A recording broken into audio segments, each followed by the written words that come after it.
नमस्कार। आज कुरा गरौँ ब्रह्माण्डका महान वास्तुकार भगवान ब्रह्माको बारेमा। उहाँको रहस्यमय कथा र सृष्टिको त्यो गहिराईमा डुबुल्की मारौँ है त। यो कुनै सामान्य भनाइ मात्रै होइन, यो त भनौँ न पुरै अस्तित्वको सुरुवातको कथा हो। पुराणहरू पल्टाएर हेर्ने हो भने ब्रह्मा नै त्यो बिन्दु हो जहाँबाट जीवन, समय अनि हामीले चिन्ने जानेको हरेक तत्त्वको जन्म भयो। हो, उहाँ नै त हुनुहुन्छ आरम्भ। ल अब लागौँ ब्रह्माको जन्मको त्यो अद्भुत कथातिर। आखिर कसरी भयो त उहाँको उत्पत्ति? यही कथाले नै त हो ब्रह्माण्डीय सृष्टिको लागि मञ्च तयार पारेको। एकछिन कल्पना गरौँ त, सृष्टि सुरु हुनुभन्दा पहिलेको त्यो समय जब चारैतिर केवल ब्रह्माण्डीय जलको अनन्त सागर थियो, अनि त्यही सागरमा भगवान विष्णु योगनिन्द्रामा लीन हुनुहुन्थ्यो। सोच्नुस् त, कस्तो होला त्यो शान्ति, त्यो स्थिरता। तर त्यही परम शान्त अवस्थामा एउटा अचम्मको घटना घट्यो। भगवान विष्णुको नाभिबाट एक्कासी एउटा विशाल कमलको फूल फुल्न थाल्यो।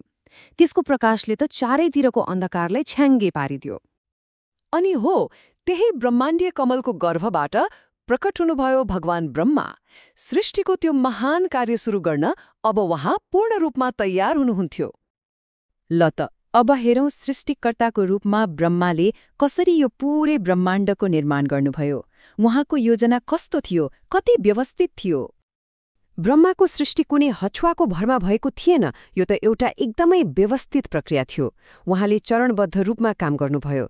सबैभन्दा पहिले उहाँले बनाउनुभयो पञ्चतत्त्वहरू: पृथ्वी, जल, अग्नि, वायु र आकाश। त्यसपछि आयो ग्रह, तारा अनि यो विशाल ब्रह्माण्डको पालो। अब ब्रह्माण्डलाई जीवन पनि त दिनु पर्यो, होइन र?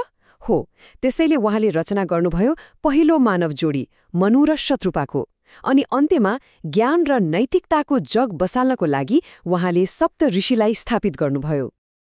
अब अलिकति गहिरिएर हेरौँ ब्रह्माको स्वरूपलाई, किनभने उहाँको स्वरूपमा लुकेका छन् गहिरा प्रतीकहरू। उहाँको हरेक अङ्ग, हरेक वस्तुले उहाँको कार्यलाई नै प्रतिनिधित्व गर्छ। जस्तो कि ब्रह्माका 4 मुहारहरू। यी केवल शारीरिक विशेषता मात्र होइनन् है, यिनीहरूले त निकै गहिरो अर्थ बोकेका छन्। हरेक मुहारले एक वेदको प्रतिनिधित्व गर्छ: ऋग्वेद, यजुर्वेद, सामवेद र अथर्ववेद। यी वेदहरू भनेका सम्पूर्ण ज्ञान र ब्रह्माण्डीय कानूनकै आधारस्तम्भ हुन्। त्यस्तै उहाँका 4 हातमा भएका वस्तुहरूलाई हेरौँ, हरेकको आफ्नै अर्थ छ। हातमा भएको वेदको पुस्तकले दिव्य ज्ञानलाई जनाउँछ। कमण्डलु, त्यो पानीको भाँडो, त्यसले सृष्टिको जललाई जनाउँछ। अनि माला, त्यसले समयको निरन्तर प्रवाहलाई दर्शाउँछ। र कमलको फूल, त्यो त पवित्रता र अस्तित्वकै प्रतीक हो। अनि ब्रह्माको वाहन हंस, यो पनि कुनै सामान्य सवारी मात्रै होइन। एउटा पुरानो मान्यता छ नि, हंसले दूध र पानी मिसाएको छ भने दूध मात्रै छुट्याएर पिउन सक्छ रे। हो, ठिक त्यसै गरी यो हंसले सत्य र असत्य बीचको भेद छुट्याउने विवेकको शक्तिशाली प्रतीकको रूपमा काम गर्छ। ल अब कथामा एउटा निकै रोचक मोड आउँछ है। अहिलेसम्म हामीले उहाँको महानताको कुरा गर्यौं, तर अब एउटा रहस्यको कुरा गरौँ। त्यो हो उहाँको पूजा-आजासँग सम्बन्धित। एउटा प्रश्न उठ्छ, यदि ब्रह्मा नै सबै कुराका सृष्टिकर्ता हुन् भने उहाँको पूजा किन यति दुर्लभ छ? सोच्नु भएको छ कहिले? किन होला सम्पूर्ण ब्रह्माण्डका रचनाकार भएर पनि उहाँका मन्दिरहरू यति कम भेटिन्छन्? यसको पछाडि पनि एउटा पौराणिक कथा जोडिएको छ। भनिन्छ एकपटक ब्रह्माले असत्य बोल्नु भएको थियो।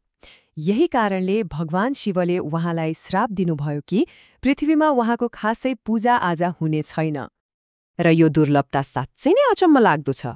सोच्नुहोस् त, विश्वभरि ब्रह्माको एउटा मात्र मुख्य मन्दिर छ, त्यो पनि भारतको पुष्करमा। यसले त्यो पौराणिक श्रापको प्रभाव आज पनि कति जीवन्त छ भनेर देखाउँछ, होइन त? अब यो कथाको अन्त्यतिर आउनुहोस् पौराणिक कथाहरूभन्दा अलि माथि उठेर ब्रह्माको वास्तविक उपस्थितिलाई एक दार्शनिक दृष्टिकोणबाट बुझ्ने कोसिस गरौँ।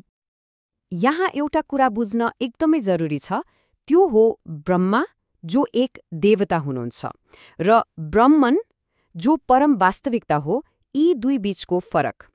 ब्रह्मनलाई ब्रह्माण्डको निराकार सर्वव्यापी चेतनाको रूपमा लिन सकिन्छ, जसको कुनै रूप छैन। अनि ब्रह्मा उहाँ चाहिँ त्यही अदृश्य चेतनाको साकार भौतिक स्वरूप हुनुहुन्छ। भनौँ न, उहाँले नै अदृश्यलाई दृश्य बनाउनुहुन्छ। त्यसैले ब्रह्माको प्रभाव भौतिक सृष्टिमा मात्रै सीमित छैन, यो त त्योभन्दा धेरै परसम्म फैलिएको छ। उहाँ नै त हो कर्मको सिद्धान्त, अर्थात् कारण र प्रभावको नियमका वास्तुकार। उहाँ नै हो रीत, अर्थात् ब्रह्माण्डीय व्यवस्थाको स्रोत। उहाँको त्यो सृजनात्मक ऊर्जा हरेक जीवित प्राणीभित्र छ। त्यसैले त उहाँको सम्मान मन्दिरमा पूजा गरेर मात्र होइन, बरु सृष्टिको हरेक कार्यमा हुन्छ। र अन्त्यमा एउटा गहिरो प्रश्नमा सोच्दै यो यात्रालाई यहीँ बिट मारौँ। यदि सृष्टिकर्ताको चेतना ब्रह्माण्डको कण कणमा छ भने के त्यो सृजनात्मक शक्ति हामी सबैभित्र पनि छैन होला र? यो प्रश्नमा मनन गर्न छोड्दै आजलाई यति नै।